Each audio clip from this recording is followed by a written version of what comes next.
வணக்கம் நண்பர்களே, நான் உங்கள் கிரிதர்.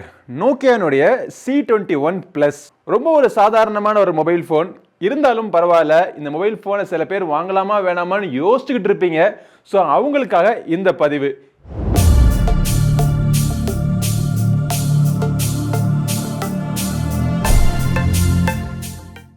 ஃபர்ஸ்ட் எப்பயும் போல பாக்ஸ் கண்டென்ட்ஸ் என்னென்ன இருக்கு அப்படிங்கிறத நம்ம அன்பாக்ஸ் பண்ணி பார்ப்போம்.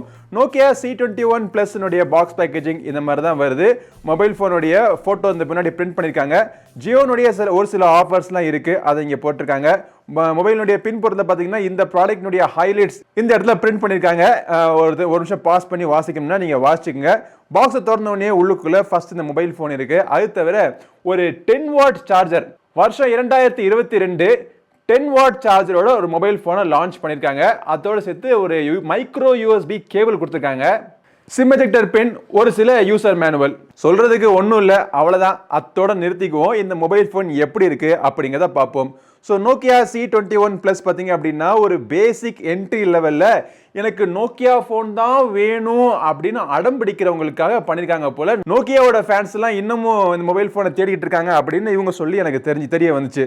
ஆல்ரைட், இந்த நோக்கியா C21 Plus எப்படி இருக்கு அப்படிங்கிறத பார்ப்போம். ஆக்சுவலாக மொபைல் ஃபோனுடைய பில்டு குவாலிட்டி பார்த்தீங்கன்னா நல்ல சாலிடாக இருக்கு. இருந்தாலும் வெயிட் பார்த்தீங்கன்னா 178 கிராம் தான். 8.6 mm திக்னஸ் கொண்டு வர மொபைல் ஃபோன். மொபைலினுடைய கீழ்ப்புறத்தில் ஒரு மைக்ரோ USB போட்டு கொடுத்துருக்காங்க. ஒரு மைக் இருக்கு. மேலே வந்து ஒரு 3.5 ஆடியோ ஜாக் இருக்கு. ஒரு சைடில் பவர் பட்டன் மற்றும் வால்யூம் பட்டன். இந்த சைடில் உங்களுக்கு சிம் கார்டு ட்ரே. இந்த சிம் கார்டு ட்ரே வந்து ஒரு ட்ரிபிள் கார்டு ட்ரே. ஒரே நேரத்தில் 2 சிம் கார்டும் ஒரு SD கார்டும் நீங்கள் போட்டு யூஸ் பண்ணிக்கலாம். ஆப்வியஸ்லி இந்த mobile phone 4G mobile phone தான். மொபைலுடைய பின்புறத்தில் உங்களுக்கு ஃபிங்கர் பிரிண்ட் ஸ்கேனர் கொடுத்துருக்காங்க. ஃபிங்கர் பிரிண்ட் ஸ்கேனர் ஓரளவுக்கு ஃபாஸ்ட்டாக இருக்கு. சூப்பர் ஃபாஸ்ட் ஃபிங்கர் பிரிண்ட் ஸ்கேனர்லாம் கிடையாது, ஓரளவுக்கு ஃபாஸ்ட்டாக இருக்கு. இந்த டிஸ்பிளே பார்த்தாலே தெரியுது உங்களுக்கு ரொம்ப பிரைட்னஸ் கம்மியாக இருக்குன்னு சொல்லிட்டு நம்ம மேக்ஸிமம் பிரைட்னஸை வச்சுக்கிட்டு நம்ம ரிவ்யூவை தொடர்ந்து பார்ப்போம். பட் ஸ்பீக்கர் எங்கடா இருக்கு அப்படின்னு நீங்க கேட்டீங்கன்னா, ஸ்பீக்கர் இந்த சைடில் பின்புறத்தை வச்சிருக்காங்க. Back facing single mono speaker. India சுதந்திரம் வாங்குறதுக்கு முன்னாடி இருந்த டிசைன் இன்னமும் அதை மெயின்டைன் பண்ணிட்டு இருக்காங்க நோக்கியா கம்பெனில இருந்து. மொபைலோட டிஸ்பிளே ஒரு 6.52 inch HD+ display IPS LCD panel கொடுத்திருக்காங்க. ரொம்ப ஒன்றும் பிரைட்டான டிஸ்பிளேன்னு சொல்ல முடியாது. அவுட்டோர் கண்டிஷன் என்ன, இன்டோர் கண்டிஷன்லயே அப்பப்ப திணறும். கலர்ஸும் பாத்தீங்கன்னா ரொம்ப ஒரு டல்லா தான் தெரியுது. கஷ்டப்பட்டு நம்ம பார்க்க வேண்டியதா இருக்கு இது என்ன கலர்னு சொல்லிட்டு. ஃபுல் பிரைட்னஸ்ல வச்சிருக்கேன். இப்போவே பாத்தீங்கன்னா எனக்கு இந்த மொபைல் போன்ல அந்த கண்டென்ட்லாம் பார்க்கிறதுக்கு சுமாரா தான் இருக்கு. ஓகே, அடுத்து நம்ம பார்ப்போம். அதாவது நம்ம வச்சு செய்யறதுக்குன்னு ஒரு மொபைல் போனை தயாரிச்சிருக்காங்க போல. ப்ராசஸர் பாத்தீங்கன்னா யூனிசாக்கினுடைய SC9863A1 ப்ராசஸரா. இது வந்து என்ன ப்ராசஸர்னு அவங்க சொல்லாம அவங்க வெப்சைட்ல பாத்தீங்கன்னா ஆக்டா கோர் ப்ராசஸர்னு சொல்றாங்களா. இவங்க ஆக்டா கோர் ப்ராசஸர்னு சொன்ன உடனே நம்ம மக்கள் எல்லாம் போய் வரிசையில் நின்று கியூல நின்று வாங்குவாங்க போல. இது வந்து ஒரு 28 nm டெக்னாலஜில பண்ண ஆதி காலத்து ப்ராசஸர். மொபைல் 2 வேரியன்ட்ல அவைலபிளா இருக்கு. நம்ம கிட்ட வந்திருக்குது நல்ல வேலை 4GB 64GB வேரியன்ட் அமைச்சிருக்காங்க. இதோட விலை 11,299. 3GB 32 இன்னொன்னு இருக்கு, அதோட விலை 10,299. கண்டிப்பா தப்பி தவறி இந்த மொபைல் போன் தான் நீங்க வாங்கவே நீங்க நின்னாலுமே தயவு செய்து அந்த 3GB 32GB வாங்கிடாதீங்க. இந்த 464 ஆச்சு நீங்க வாங்குங்க. பட் அப்படி நீங்க வாங்கினாலுமே இந்த மொபைல் போன்ல பெருசா எந்த சென்சரும் கிடையாது. L1 வைட் பேண்ட்கான சப்போர்ட் கிடையாது, NFC கிடையாது, GPS இருக்கு. ஆனா ப்ளூடூத் 4.0 டெக்னாலஜில ரன் ஆயிட்டு இருக்கு. FM ரேடியோ இருக்கு. நல்ல வேலை 3.5 ஆடியோ ஜாக்கும் கொடுத்திருக்காங்க. சோ இவ்வளவு விஷயங்களை வச்சு இந்த மொபைல் போன்ல நீங்க பயங்கரமான கேம்ஸ் எல்லாம் விளையாட முடியுமான்னு கேட்டீங்கன்னா அதெல்லாம் விளையாட முடியாது. ஒரு பேசிக்கலா கால்ஸ் பேசலாம்.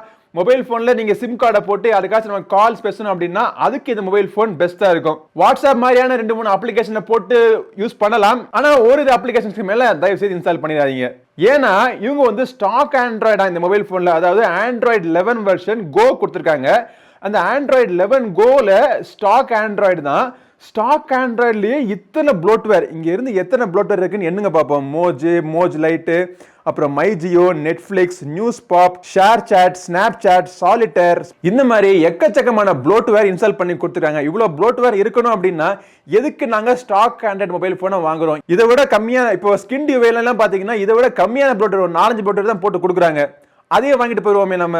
ஆட்ஸ் ஒன்று தான் வரல, கொஞ்ச நாள்ல அதுவும் வந்துடும் போல ஸ்டாக் ஆண்ட்ராய்ட்லயும். பின்புறத்துல 13 மெகா பிக்சல் கேமரா, பக்கத்துல பாத்தீங்கன்னா 2 மெகா பிக்சல் டெப்த் சென்சர் கொடுத்திருக்காங்க. நல்ல வேலை மேக்ரோ சென்சரை விட்டு வச்சிருக்காங்க. ஃப்ரண்ட்ல பாத்தீங்கன்னா 5 மெகா பிக்சல் செல்ஃபி கேமரா சுமாரா இருக்கு. சொல்லிக்கிறாப்ல ஒன்றும் பெருசா ஒன்றும் இல்லைன்னு வச்சுங்களேன். பட் இந்த மொபைல் போன்ல சொல்லிக்கிறாப்ல ஒரே ஒரு விஷயம் இருக்கு. அது வந்து இந்த மொபைல் போன்ல இருக்கக்கூடிய 5050 mAh பேட்டரி.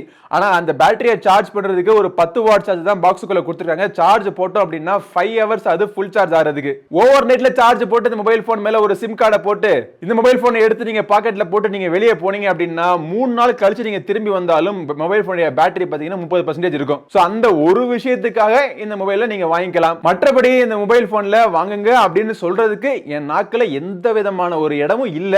ஒரு காலத்துல நோக்கியானா எப்படி கொடி கட்டி பறந்துகிட்டு இருந்த ஒரு கம்பெனியா இருந்துச்சு. இந்த HMD வந்து நோக்கியாவை எடுத்து எந்த நிலைமையில எப்படி இருந்த நோக்கியா இப்படி ஆயிருச்சு அப்படின்னு பாடுகொழியில் தள்ளியிருக்காங்க பாருங்க. சொல்ல மறந்துட்டேனே, இந்த ஸ்டாக் ஆண்ட்ராய்டுல வந்து 2 இயர்ஸ்க்கான செக்யூரிட்டி அப்டேட் கொடுப்பேன் அப்படிங்கிறாங்க. இப்பவே இதுல வந்து ஆண்ட்ராய்டு 11 தான் இருக்கு. மேஜர் அப்டேட்ஸ் எதுவும் வராது. 2 இயர்ஸ்க்கான செக்யூரிட்டி அப்டேட் குவார்டர்லி பேசிஸ்ல அவங்க கொடுப்பாங்களாம். மந்த்லி எல்லாம் வராது, குவார்டர்லி பேசிஸ்ல வருமா. சோ வாங்கலாமா வேணாமா அப்படிங்கறத நான் சொல்லிட்டேன். அதுக்கு மேல நீங்க முடிவு பண்ணிக்கங்க. இந்த வீடியோ பிடிச்சிச்சுன்னா லைக் பண்ணுங்க. ப்ராடக்ட் பிடிக்குதோ இல்லையோ அதை பத்தி எனக்கு கவலை கிடையாது. வீடியோ பிடிச்சா லைக் பண்ணுங்க. நம்ம சேனலுக்கு சப்ஸ்கிரைப் பண்ணாதவங்க சப்ஸ்கிரைப் பண்ணிட்டு கூடவே இருக்க பெல் பட்டனை பிரஸ் பண்ணுங்க. அடுத்த ஒரு பதிவில் உங்களை மீண்டும் சந்திக்கும் வரை உங்களிடம் விடைபெறுவது உங்கள் நண்பன் கிரிதர். வாழ்க தமிழ், வளர்க்க பாரதம். நன்றி, வணக்கம்.